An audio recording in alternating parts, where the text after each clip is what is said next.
Hey guys, my name is Danish and welcome back to my channel. Today we're going to talk about headlights and the mod journey that I've had with my R15S. So let's just get started.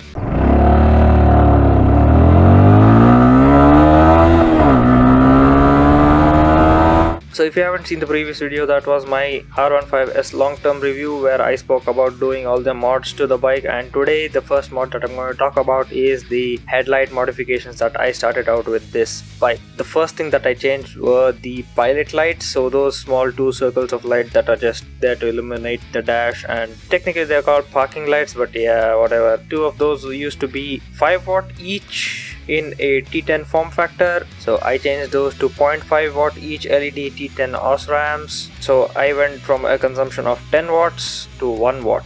That was a big jump, and it was a pretty easy mod. Just pull out the foam on the side, pulled out the socket with the bulb, change the bulb, push back the socket in. Now the headlight was a bit more difficult because I had to remove the fairing cap from the side of the bike and pull out the connector first, then pull out the weather sealing, then unclamp the compression mechanism, and then you can pull out the bulb. So it was a bit more of an involved process and you had to open a few screws. So but yeah, it was quite easy and I got it done pretty easily, and I learned through a YouTube video which I'll link up here if I can find it again. So by stock the headlights were 35 watt HS1/H4 into 2. So this was 35/35, 35 for the low beam, 35 for the high beam, and it was pretty bad. So the reflector design itself was a bit of the issue here, so as much as I want to improve that, I am limited a lot by the design of the reflector. So I took that in stride, I understood that, and I went for the main high-low beam upgrade from the 35 watt OSRAM stock bulbs to a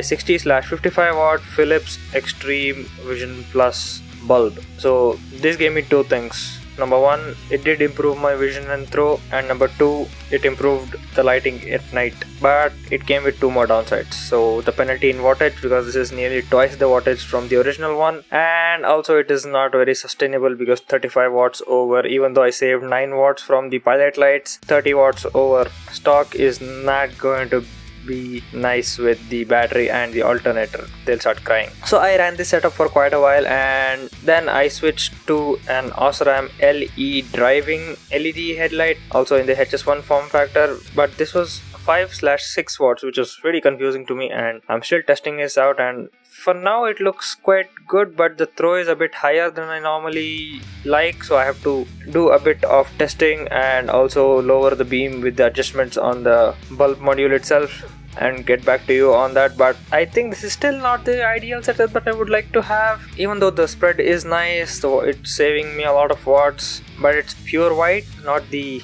classic yellowy tint. So are the pilot lights, which are pure white and not classic yellow tint, which I forgot to talk about. But I still feel like I'm missing something here. I don't know if I'm going to swap out the only high beam as well with an OSRAM LED and save a lot more wattage there and save my battery and alternator, or do I go for the Philips Extreme Vision Plus bulb that I still have as one of the two?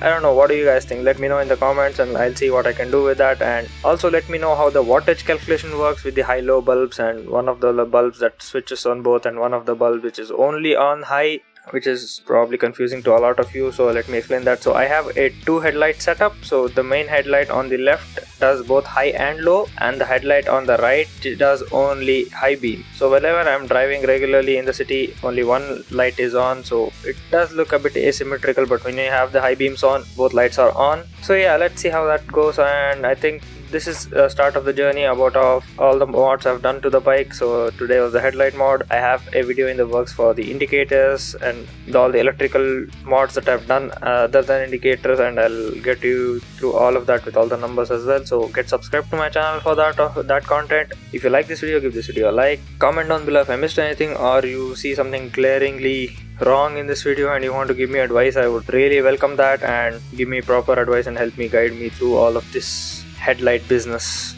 So I guess that's the end of this video. So follow me on my social media channels where I share a lot of fun stuff, and stay home, stay safe.